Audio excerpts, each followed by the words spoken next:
Hey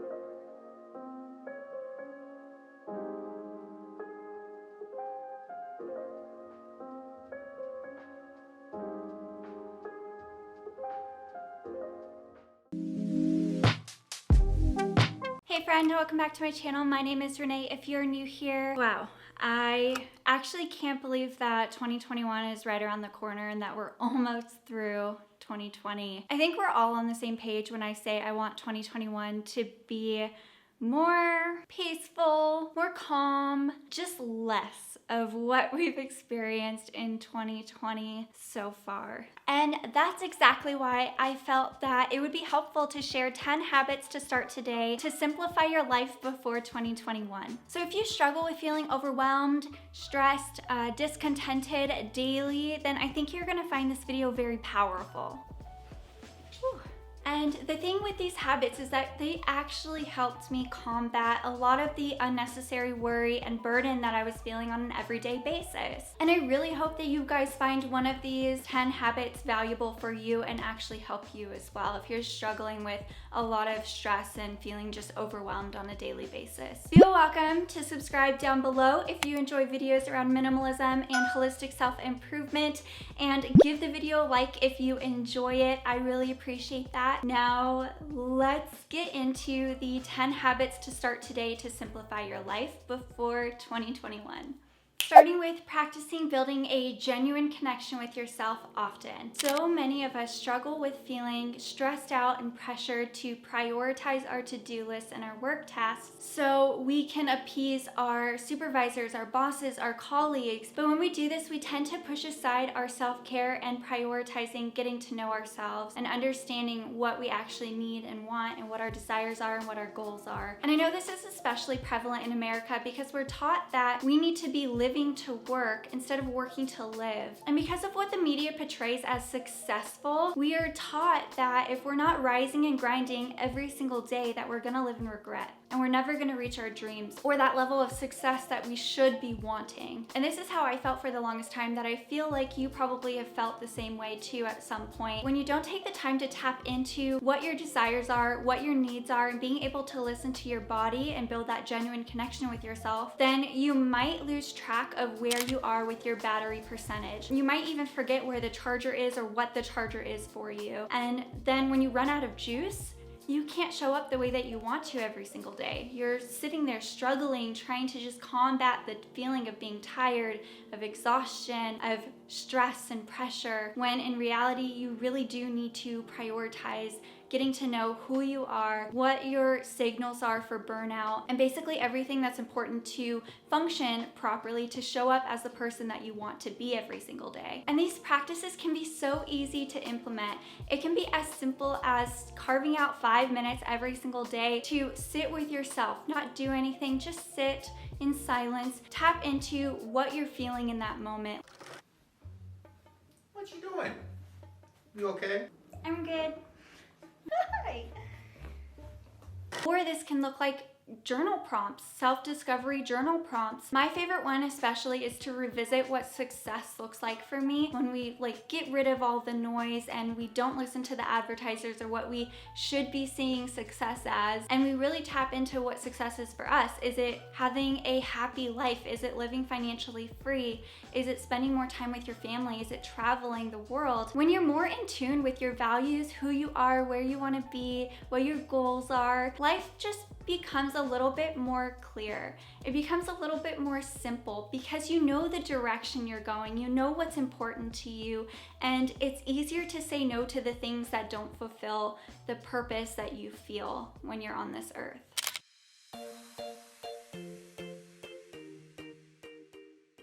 Habit number 2, batch work your tasks. This is seriously just such a game changer when you're trying to be more productive and more efficient with your time. So if you're trying to simplify your workload or your calendar, batch working is a really great method to implement. And that's because switching between tasks that aren't similar to each other takes a decent amount of time to switch up gears and actually be able to fully immerse yourself into another task. Basically, when you're switching between multiple different tasks every single day, you end up feeling a lot more busy and you feel less accomplished at the end of the day because you didn't get as much work done as you could have or that you wish that you would have. And what helps with this is to get into a flow state of mind more often with batch working your tasks. Have you ever worked on a project or something for so long that you didn't realize how much time had passed because it just went like that, but you got so much work done? That's what a flow state of mind feels like. What's great about this is it's kind of like when you're in the mood for working, when you're in that groove, you just feel like you're on top of the world and on top of the project that you're working on because you can just bust through it. You can actually plan for that to happen rather than just having it happen sporadically. What really helps with that is batch working your tasks. And that basically looks like categorizing your tasks and keeping similar ones together in at least 4-hour time periods. What I like to do personally is create batch working days. Saturdays and Sundays are my film and photography days because that's when I feel most alive, most energetic, and that's when I really can get this kind of work done. So I just focus on filming and photography as much as possible in those 2 days, and I don't really focus on anything else.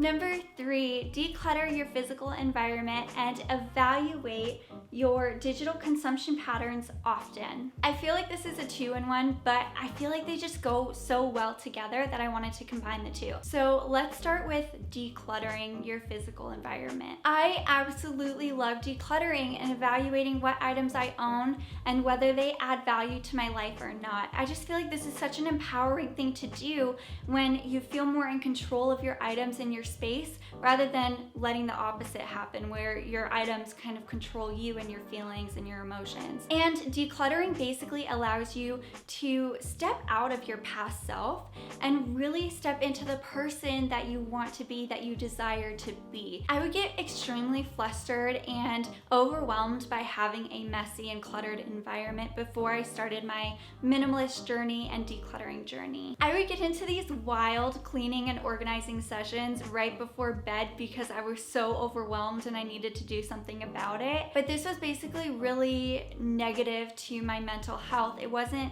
helping me. I felt overwhelmed every single day by my environment and my possessions. I just really hated the fact that I was holding on to these items that made me feel this way. But it sounds like such a dumb moment, but having less stuff really helps to keep your house clean and organized. The second part of this habit is evaluating your digital consumption on a daily basis. When you're looking on your phone, when you're reading an article or watching the news, ask yourself, what is this doing to my energy levels right now? And if it's a negative feeling that you're getting from whatever you're consuming, I want you to shut it off and just walk away from it. What really helped me was to declutter my social media feeds. I went through everybody that I was following and I just unfollowed the people that I felt I was comparing myself to. And now I only follow people that I feel inspired by or motivated by. Another one is unsubscribing from emails or promotional newsletters. If you struggle with uncontrollable buying patterns because of these newsletters, if you notice that you buy a lot of things that are on sale that are coming to your email inbox and you really want to save money, I encourage you to unsubscribe from all promotional emails so you're never in the position of feeling like you want to buy an item because it's like not there in the first place. This can also look like decluttering apps on your phone, not watching the news, or also just turning off all notifications for your apps.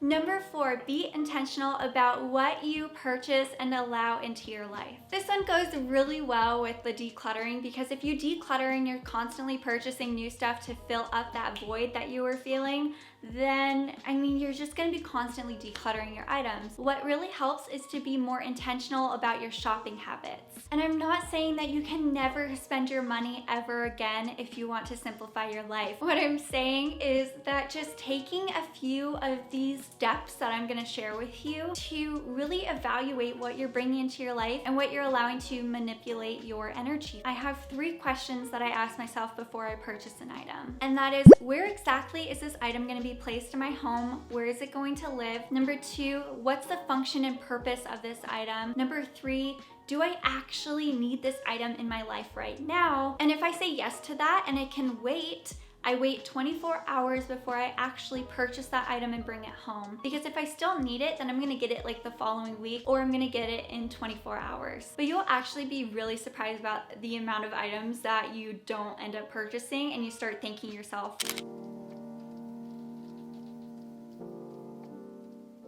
Number 5, set boundaries around your sleep schedule. I feel like I always talk about this one, but it's so important. Getting enough sleep helps you feel energized. It helps you stay productive. It helps you feel like you can be your best self. And the best thing you can do here is have a consistent sleep schedule. So that is setting specific time when you're going to bed and setting a specific time when you're getting up. And having like routines right before it to help you unwind and to help you get up in the morning. But if you notice that you're going to bed at 10 and then 3 a.m. the next day and it's very inconsistent, try to do it in 15-minute increments where you can create a schedule that really works for you. So let's say that you're going to bed at 11 and you notice that you always wake up a little bit groggy, a little bit cranky, and you feel like you need a bit more sleep. What I recommend is starting by trying to create a habit of going to bed at 10:45 every single day. And when you start to feel like, okay, I got this is a little bit better, then work your way up from 10:45 to 10:30 the following nights, and just kind of build that habit. Take it slow, but I've noticed that also setting the 15-minute increments helps me to keep this consistent schedule longer and not actually break that habit. So it is really helpful to go slow and to really create a good foundation for yourself. Number 6, stop giving toxic people your time and energy. This one can be a little bit touchy, especially if they are one of your best friends and you notice that they're always putting you down. They're energy vampires. They're always upset about something. They always feel the world is out to get them. The thing here is, if you're like me, you want to help this person feel better. You want to help them get through whatever they're getting through. But by doing that, you're also sacrificing your own mental health, and that can be really toxic and really hard to come back from, especially if it's ongoing and it's continuous and you hang out with them every single day. What I need you to do is put your foot down in certain situations. Spend less time with that person. Start saying no a little bit more often. Don't let people take away your power and make you feel anything less than important. The best thing that I've ever learned, when someone is tearing you down, that's not on you. It's them projecting their own insecurities onto you. It's not because you're a bad person or you are in the wrong or anything like that. It's because they are struggling with something else inside of them. If there's one thing that you can do and you notice that you do have toxic people in your circle, try to slowly start saying no to them. Hopefully they start to understand and get the memo later down the line. The 5 people that you spend the most time with are reflections of who you are. If you surround yourself with people that are empowering, that are going after their dreams, that are optimistic, you start to feel that way too. Their energy rubs off on you. And the same goes when you're with toxic people. You start to feel weighed down. You start to feel uncomfortable in your own body. You start to feel just mad at the world. So I highly encourage you to stop wasting your time and energy on people that are making you feel anything less than important. Number 7, if you struggle with feeling overwhelmed with your schedule and you're a yes person like I was for the longest time, like a people pleaser, this one's so important for you. Get comfy with saying no. And this is really hard because I hated saying no to people. I hated the look of disappointment so much that I would overload myself with work. It would make me feel miserable and overwhelmed, but I would just say, what the heck, Renee, you're making them happy at least. When I started to learn to say no and get comfy with saying no, I started to feel lighter. My time started to open up more. I started to be able to spend time doing things that I love and spending time with the people I love and nurture relationships and nurture myself and my soul. This one was life-changing. So if you're struggling with saying no to people, just like practice with smaller tasks. Say things like, I'm sorry, I really wish I could help you, but I already have a couple of things that I need to get done and that I'm prioritizing today. Is it okay if Sean from marketing does it? It's really not a big deal. We always expect people to be super disappointed, but when in reality, people actually understand and they're not going to get upset with you for saying no. You're actually being a lot more responsible by saying no because you realize that you have too much on your plate already and you can't give your full effort on that assignment. Number 8, write down your shower thoughts and ideas.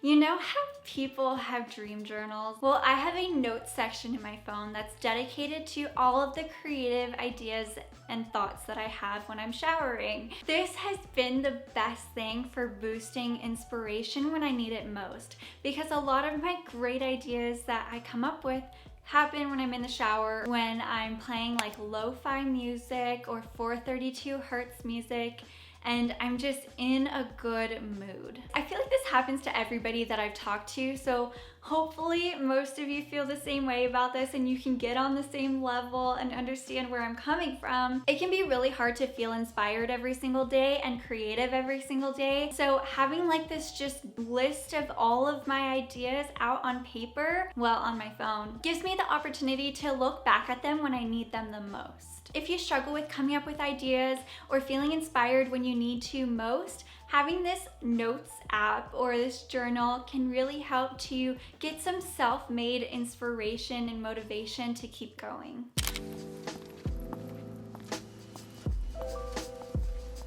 Number 9, have a break point in your day to unwind. So this looks like building a habit where at a specific time during the day, you close up shop, you turn off whatever you're doing, and it signals your brain that it's time to unwind and relax and get ready for bed. If you struggle with working past the time that you say that you're going to stop working, and you struggle with work-life balance, then I highly encourage you to make a habit where at like 8 o'clock at night, it's a hard stop for you. This is where you don't even think about work anymore and you spend time with your family, or you spend time unwinding and doing whatever you want to do personally. For us, this has looked like going on a walk at 8:30 at night every single day. And this is to get Izzy moving and out of the house. This is to get us moving and out of the house, because a lot of the time we're just stuck at home nowadays. Being able to just catch up with each other at the end of the day and reflect on our days has been absolutely amazing. And just giving ourselves the permission to slow down and just be with each other has really just improved my happiness in general. And for you, it doesn't have to be a walk. It could be taking a 10-minute bath at the end of the day. It could be as simple as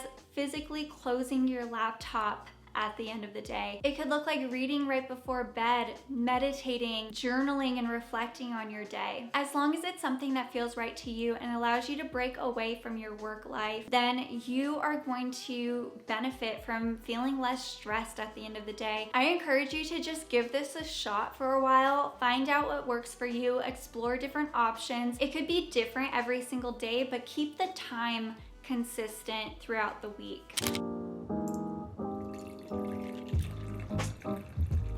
Number 10, my favorite, is to zhoosh up your life in small ways every single day. This can really help if you feel like you're stuck in a rut often, or you feel like your days are just kind of blending together. It can be as simple as when you're on your daily walk, look for something new that you haven't really noticed before in your environment, or trying a different route altogether. Just small changes can make your day feel a little bit more exciting and boost your happiness just a little bit. Or for instance, on our walk today, I found some branches on the ground and I decided to take them home and put them in a mason jar because it looked really cute for the holiday season. Another way to kind of zhuzh up your day would be like giving a stranger a compliment, doing a selfless act for somebody in your household, making dinner one night when you don't normally cook, reading a book that you wouldn't normally read, doing like a spa day or a self-care day, or just for like 30 minutes, taking a bath. This is like the only thing that costs money that I would suggest is like buying yourself flowers if you want to.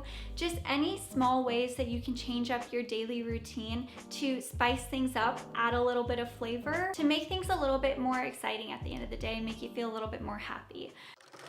I really hope that you guys enjoyed these 10 habits to start today to simplify your life before 2021. And if you did, please hit the like button down below. I really appreciate it, and it tells me that you enjoy this sort of content. Let me know in the comments which habit you want to try. I'm curious which one stood out most to you. If you enjoy videos around minimalism and holistic self-improvement, please feel welcome to subscribe down below. And I cannot wait to see you guys next week.